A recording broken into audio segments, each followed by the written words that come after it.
¿Qué tal? Muy buenas noches, bienvenidos a una nueva edición de Chat Político. Aquí estamos como cada lunes para compartir con ustedes durante los próximos 30 minutos un encuentro con algunos de los referentes de la provincia de Mendoza. Vamos a hablar en esta edición de Chat Político con la precandidata a diputada nacional, Jimena Latorre por Cambia Mendoza, quien ya está en el estudio. Le damos la bienvenida y las buenas noches. Jimena, ¿cómo estás? Buenas noches, muchas gracias. Muchas gracias por la invitación. Gracias por aceptar esa invitación y obviamente vamos a arrancar hablando un poco de lo que se viene, que son las PASO,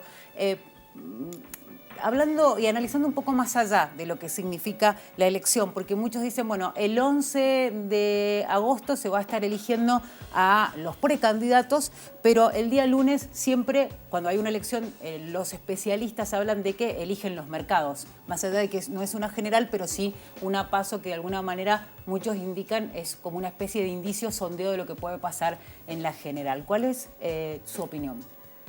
Bueno, como decías, esta elección a la que vamos los precandidatos, en otro escenario tendría la finalidad justamente con la que se legislaron estas primarias abiertas, simultáneas y obligatorias, de justamente definir cuáles van a ser los candidatos que van a llegar a las generales.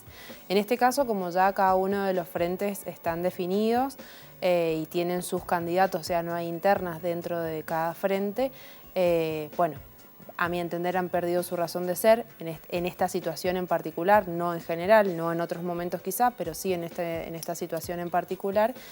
Y va a servir, como decías, para hacer una encuesta, un sondeo caro, a mi entender, sí, pero una encuesta de cuáles van a ser las tendencias o el apoyo de todos los ciudadanos a los mismos frentes que van a participar, salvo que no lleguen al piso que tienen que llegar del 1,5 para poder justamente participar en estas elecciones generales, pero los mismos frentes que van a participar luego en las elecciones generales. Y bueno, estos frentes, estos resultados tienen incidencia, sí, creo yo, tienen incidencia en la lectura del lunes que se haga respecto de cuál es el apoyo de todos los ciudadanos al país que queremos. Es decir, cuál es el país que queremos los argentinos de acuerdo a los modelos que cada uno de los frentes representamos y apoyamos y justamente proyectamos para buscar el apoyo justamente de todos los argentinos, en nuestro caso de los mendocinos, pero en miras a una elección nacional, sí, qué es lo que se ofrece y cuál es el horizonte de país al que aspiramos. Desde el lugar que ocupa, ¿no? Desde la función pública, desde también una carrera que viene gestando desde hace bastante tiempo. ¿Cuál es la visión que tiene con respecto a los proyectos que puede llevar al Congreso Nacional y que van a ser válidos para la provincia?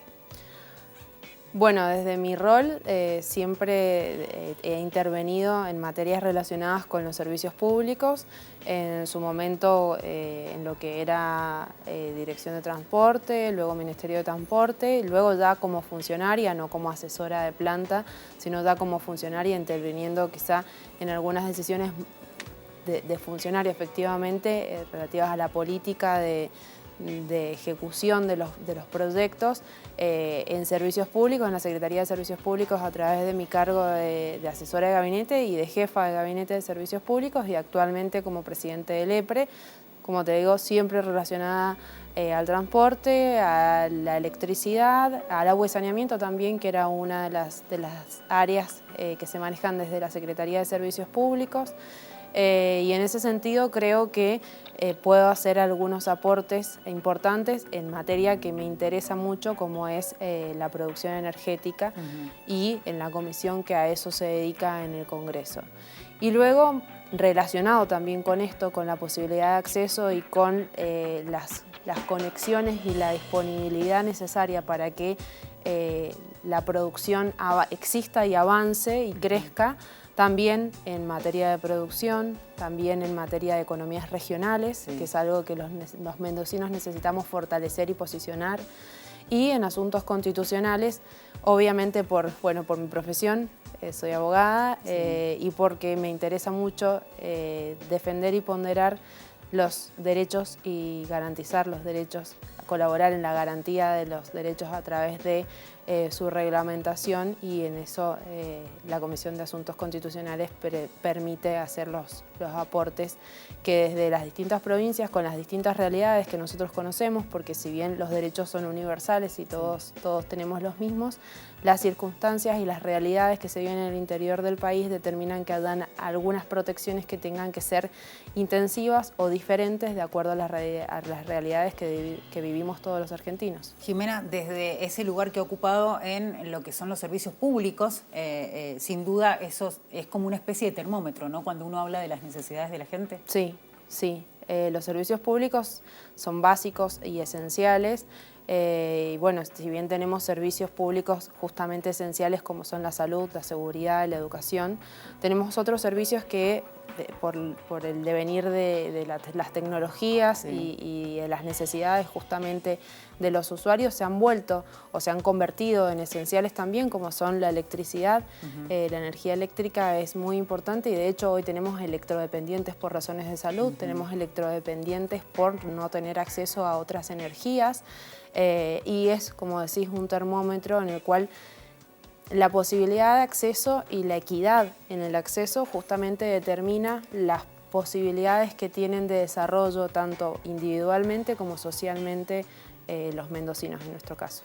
Bueno, la pregunta es inevitable. Has hablado del tema en otros medios, pero también nosotros queríamos preguntarle sobre cuál será la postura con respecto al proyecto de despenalización del aborto, teniendo en cuenta que es un tema que quedó a medio camino el año pasado, que tuvo media sanción en diputados, no logró en senadores, pero que seguramente, ya lo sabemos, este año va a ser un tema que se volverá a debatir más allá incluso de lo que se logre, pero sigue estando en el escenario de los temas importantes del país. Sí, sigue estando en el escenario, sigue generando divisiones, quizás divisiones cada vez más extremas, violentas en algunos casos, no violentas, intransigentes, diría yo, en cuanto a las posturas que se van tomando, como en muchos aspectos. Los argentinos en muchos aspectos somos de dar discusiones binarias, todo sí o no, blanco o negro, y nos cuesta mucho dialogar y lograr consensos.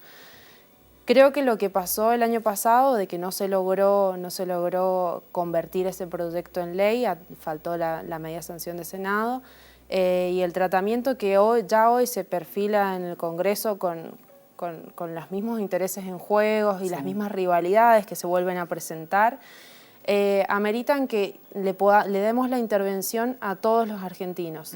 Nuestra Constitución prevé en el artículo 40 la consulta popular, prevé una consulta popular vinculante o no vinculante, y prevé que esto puede darse en casos de modificación de norma cuando se trate de cuestiones relevantes y trascendentes para la vida de los argentinos. Yo creo que esta sí es una cuestión relevante y trascendente que nos atraviesa y nos preocupa de una manera o en otra a todos, ya sea en lo cultural, en lo social, en la salubridad, porque cada uno lo ve desde su óptica, pero creo que es una buena oportunidad de aplicar esta herramienta que ha tenido muy poca aplicación en nuestro país. Ya hay un antecedente de una aplicación de este tipo, de una consulta de este tipo en Irlanda, donde hace 10 años se hizo una consulta popular y la opinión de todos fue negativa, se rechazó.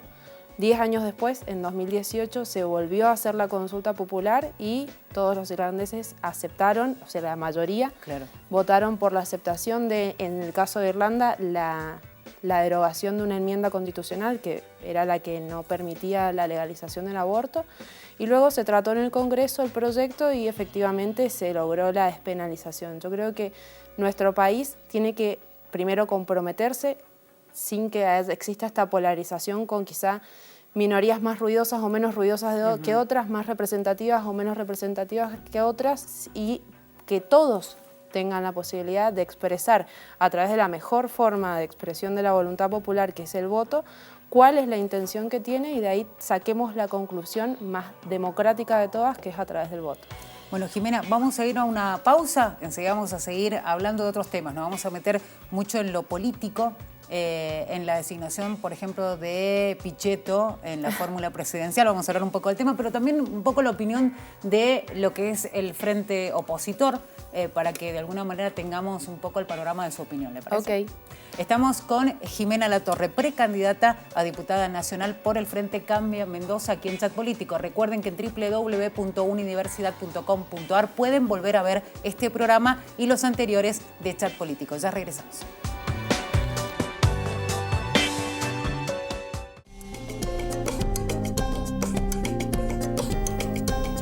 Bueno, estamos ya en el segundo bloque de Chat Político. Estamos con la precandidata a diputada nacional, Jimena Latorre, por Cambia Mendoza. Ya habíamos anticipado que íbamos a hablar un poco de su opinión con respecto a la designación de Miguel Ángel Pichetto en la fórmula con Mauricio Macri. ¿Qué es lo que piensa concretamente? Bien, como radical y como parte del frente, comparto absolutamente que en el momento, en el escenario político en el que nos encontramos actualmente, era necesario ampliar el frente, dar espacio a nuevas ideas, nuevos personajes que justamente compartan un proyecto en común. Podemos tener distintos matices y distintas ideologías, si se quiere, en cuanto a algunos temas, pero creo que lo que nos define o nos determina hoy es un proyecto en común, un proyecto de país. Y ese proyecto de país es el que nos separa o nos distingue de justamente un proyecto que vuelva al populismo al que estábamos sometidos anteriormente. Y el populismo, entendamos bien el concepto de populismo. El populismo en realidad no es como término peyorativo, sino conceptualmente claro. Significa una exaltación, una exacerbación de un personaje que fortalece ciertos aspectos que crean una afinidad sin que tenga ningún sustento ni político ni ideológico y menos de gestión respecto de los beneficios que trae ese personaje. O sea, es una construcción que genera hasta ciertos fanatismos sin que esto responda a ningún beneficio, ni ningún progreso ni bienestar real en la sociedad.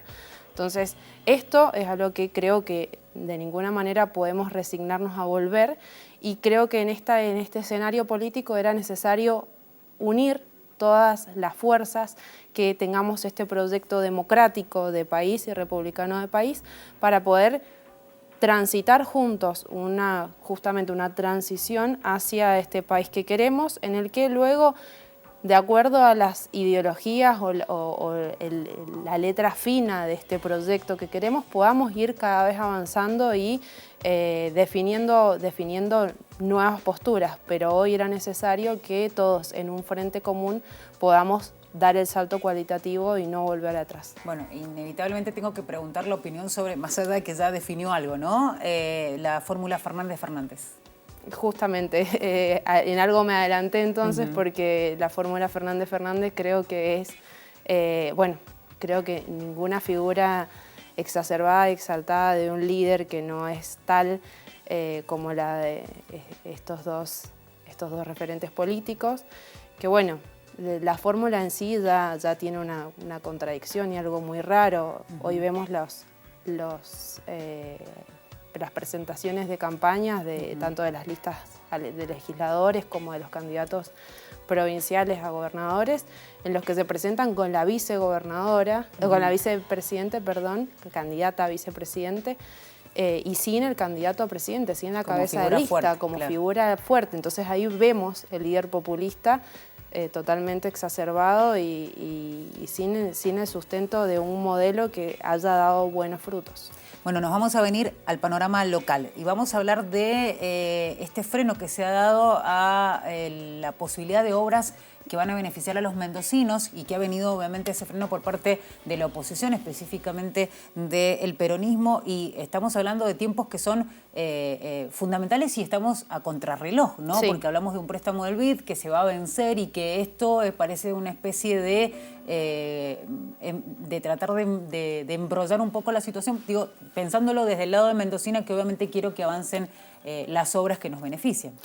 Es muy interesante lo que decís de pensarlo desde el lado de mendocino. Creo que estamos en un momento en el que los políticos tenemos que resignar las mezquindades o los intereses partidarios y particulares y pensar en los mendocinos realmente. Después de muchos años en los que no se destinó nada a la obra pública del presupuesto, después de haber recibido el actual gobernador, el gobierno en diciembre del 2015, con un endeudamiento que respondía a la necesidad de pagar sueldos que estaban atrasados, haber pagado esa deuda, haber logrado el equilibrio fiscal, ahora al fin de gobierno ha salido de esta situación, ha logrado el equilibrio fiscal y pretende algo tan normal en cualquier administración sana como tomar deuda para ejecutar obra pública. No es malo tomar deuda para hacer obra pública.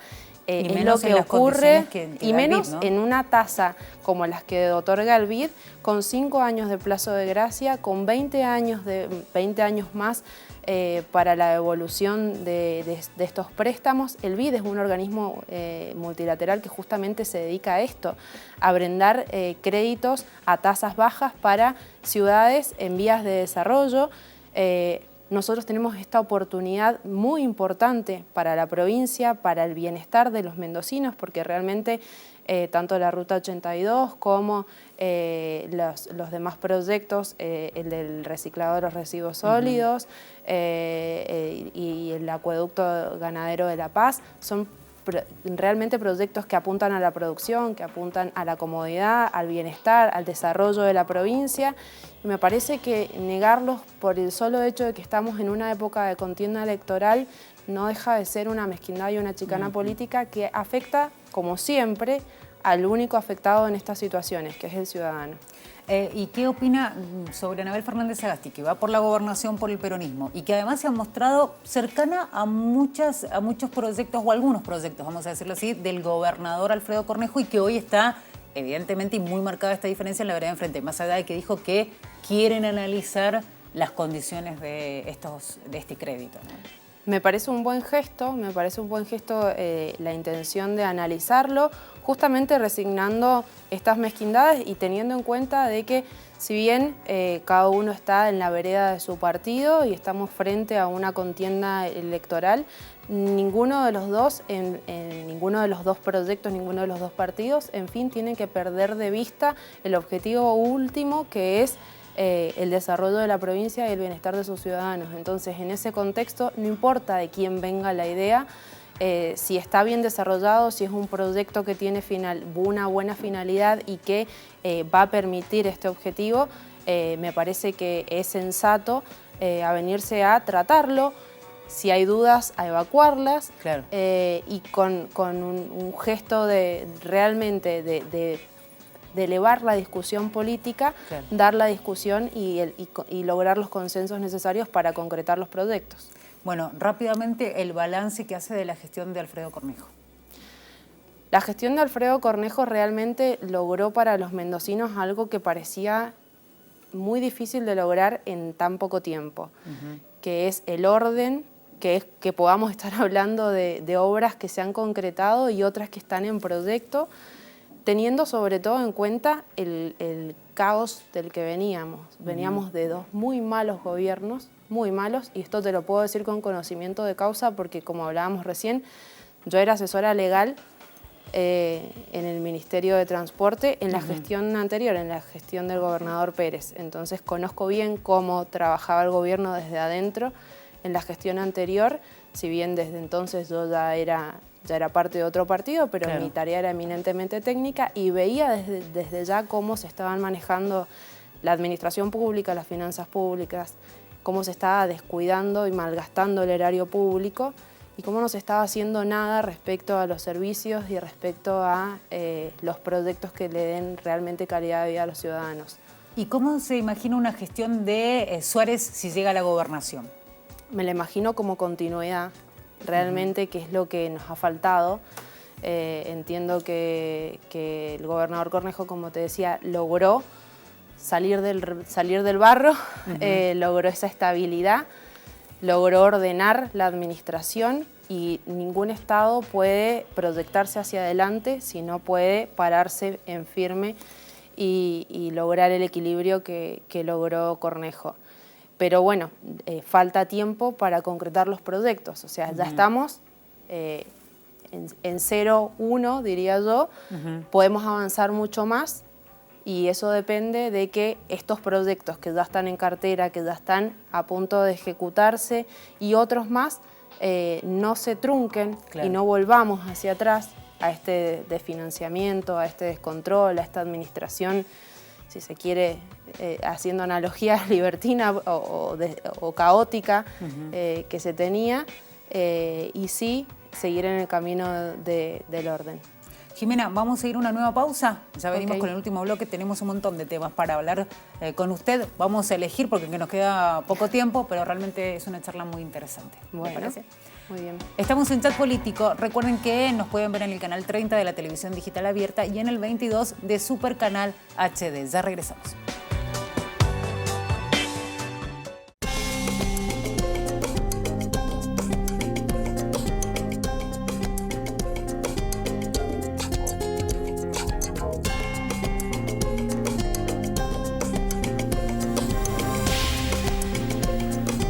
Bueno, ya estamos en el último bloque de Chat Político. Recuerden, en www.unidiversidad.com.ar van a Señalú, a esa pestaña la abren y se van a encontrar con Chat Político. Pueden volver a ver este programa y todos los anteriores.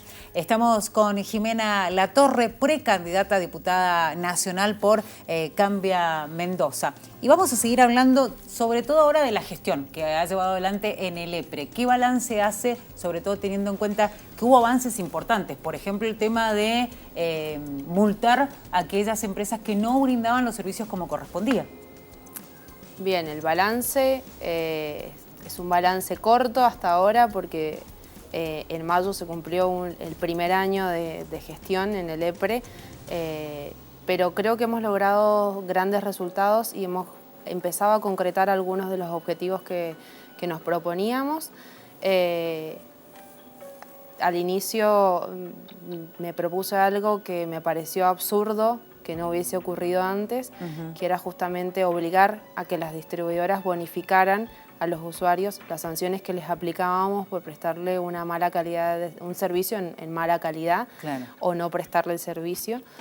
Y en ese sentido se hizo uso de una herramienta que existía y que implicaba no tan solo aplicar las multas en forma automática, sino también hacer que esas sanciones se hagan efectivas, es decir, ejecutarlas. Así es como, bueno, la ejecución judicial del periodo 17 significó para la distribuidora de DEMSA 150 millones de pesos ejecutados judicialmente, que se elevó a ese número por los gastos judiciales, intereses, pero era una sanción que con los intereses propios se ejecutó en 101 millones de pesos y esos 101 millones de pesos fueron los que se les bonificaron a los usuarios.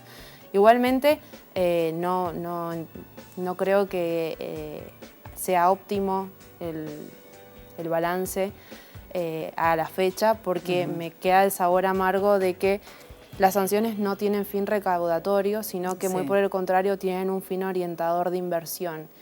Y hoy por hoy, si bien se están bonificando las sanciones, que eso sí es un logro, me gustaría que las sanciones fuesen cada vez más bajas, es decir, que se hagan, que la calidad de servicio que reciben los usuarios amerite que no se apliquen casi sanciones, como ocurre en muchas de las distribuidoras, pero que sí atienden a un número menor de usuarios, pero también hay que ser justo y hay distribuidoras en las que las sanciones semestrales llegan a 1.900.000 pesos, que a comparación de los 70 millones a los que nos tiene acostumbrados la distribuidora que tiene el mayor porcentaje de usuarios de la provincia, que es el 70% de DEMSA, son abismalmente diferentes y esto nos lleva a la conclusión de que sí hay usuarios que tienen buena calidad de servicio, lo óptimo sería es que todos los usuarios de la provincia tengan esa buena calidad de servicio y en ese sentido estamos trabajando. Cuando se hablaba de actualizar las tarifas, de pagar lo que realmente valía el servicio, mucho se cuestionaba de que durante mucho tiempo no se hacía el control. Hoy sí tenemos que hablar de un balance. ¿Se puede hablar de que están llevando adelante obras como para mejorar el servicio? Digo, ¿tomaron nota del reclamo? Sí, las distribuidoras hoy están haciendo obras, las distribuidoras hoy están bonificando las sanciones a los usuarios. No estamos, como te decía, en el punto en el que nos gustaría, falta que lleguemos a un punto de seguridad y de eficiencia que es al que aspiramos, pero hay que reconocer que se ha invertido. Y esto es parte de ejecutar un contrato con contraprestaciones recíprocas y que cumplan ambas partes con las contraprestaciones. Claro, el control en el caso del EPRE de que se brinde el servicio tal y como es y que se hagan las inversiones que se tienen que hacer. El control tanto de la prestación del servicio como el ejercicio de la facultad sancionatoria y también la facultad regulatoria en cuanto a determinar cuáles son los ingresos que tiene que tener una distribuidora para operar servicio en condiciones de calidad y eficiencia y en los casos en los que haya un desfasaje o sea necesaria la actualización, bueno, sugerir al Ejecutivo que se tome tal decisión. No podemos ser discrecionales en la aplicación de un contrato porque eso trae consecuencias a largo plazo. Lo que pasó durante los años 2014 y 2015, en los cuales la tarifa estaba congelada, significó un deterioro muy importante de la infraestructura eléctrica que nos llevó a encontrarnos con una infraestructura que estaba atrasada años y años en inversiones, pero bueno, los incumplimientos injustificados de ambas partes terminan justificando que nadie haga lo que tiene que hacer.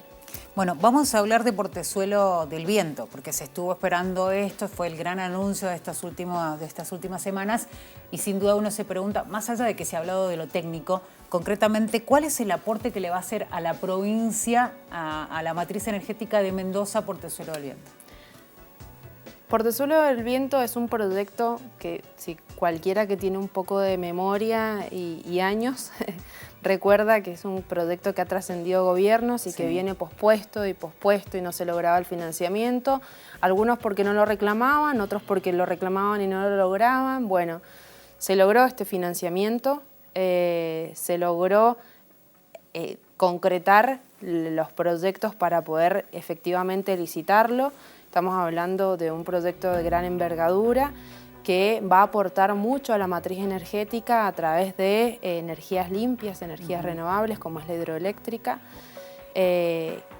Esto a su vez nos va a permitir de que en momentos especiales como los que vivimos el otro día, que no deberían volver a ocurrir, lo del blackout, que no deberían bajo ningún concepto volver a ocurrir, pero en ese caso Mendoza tenía una generación energética que le permitió autoabastecerse. Bueno, Portezuelo del Viento va a incrementar esta generación, esta capacidad de la provincia de generar su propia energía y a su vez, bueno, a través de la ejecución de semejante proyecto, obviamente va a emplear mano de obra y va a generar un valor agregado a la región que también es muy importante para la provincia. Bueno, Jimena, se nos acabó el tiempo, pero realmente ha sido un placer. Siempre quedan algunas cosas más que uno le quedan como pendiente para seguir hablando, pero bueno, ha sido un placer tenerla acá en el estudio para hablar de temas importantes que tienen que ver con la realidad de la provincia, pero también la perspectiva del futuro en caso de que llegue a ser diputada nacional y que nos represente en el Congreso. Bueno, muchas gracias por la invitación y seguiremos hablando de los temas que vienen. Bueno, vamos a recordarle a la gente que a través de las redes sociales también pueden comunicarse con nosotros. Cuando tengan alguna inquietud, la hacen llegar, por supuesto, a través de esas redes sociales. Recuerden, en Twitter, @señalutv y también estamos presentes en Facebook. Así pasaba la precandidata a diputada nacional, Jimena Latorre, por Cambia Mendoza. Nosotros la invitación la hacemos para el próximo lunes, como siempre, a las 22 horas. Muchas gracias.